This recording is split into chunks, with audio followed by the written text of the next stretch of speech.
Welcome to Tiny Pep Talks for Step Parents, a short weekly podcast with new episodes every Sunday. For today's pep talk, when none of this makes sense, how to deal with sarsaparilla rules in step parenting, and the rest of the world. One of the biggest challenges I faced in step parenting was that nothing made any logical sense. I was mystified by Dan's lackadaisical parenting. While he was a great dad in terms of cracking terrible jokes, taking the kids camping, and having endless patience, he didn't seem to think that things like chores or manners or accountability mattered. Apparently, he thought his kid would somehow grow into a well-adjusted adult without that guidance. Okay. When I stepped in to help fill that parenting gap, I was then vilified for actually treating my stepkid like I treated my own kid. Oftentimes, while simultaneously being accused of not caring. Sure, that's why I'm trying to be a responsible step-parent, because I don't care. I'd watch gobsmacked as Dan continued doing favors for his high-conflict ex. Yep, the same ex who was also withholding visitation, trash-talking him to his kid, and dragging him to court yet again. And I just felt like, somebody please make this make sense. It was like everyone around me existed in some kind of Alice in Wonderland, upside-down alternate reality. A reality where logic was ignored, natural consequences were conspicuously absent, and all evidence that was contrary to the narrative of the moment was simply dismissed as if it never existed.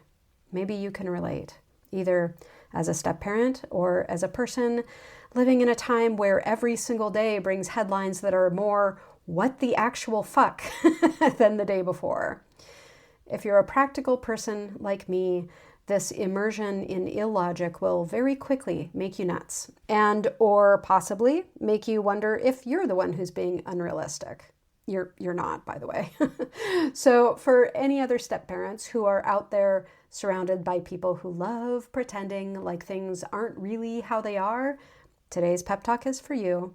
Sometimes none of this makes sense, and you cannot make it make sense no matter how hard you try. Eventually, I learned to stop asking why about blatant double standards, both those within our own family as well as the double standards between houses. I stopped asking why Dan's ex alternated between violating their court orders and threatening him with legal action. I even managed to stop asking why the court believed her lies over Dan's copious and hard proof that she was lying.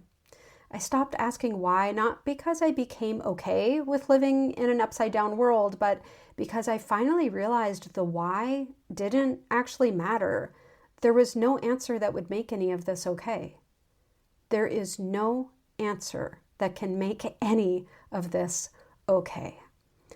All we can do is keep moving forward as best we can.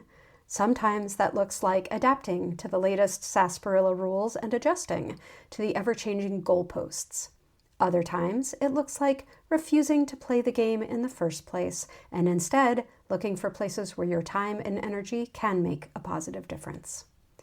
Most of all, please remember that this is only a chapter that's equal parts bonkers and surreal and scary and uncertain, but still just one temporary chapter, and we will get through it together.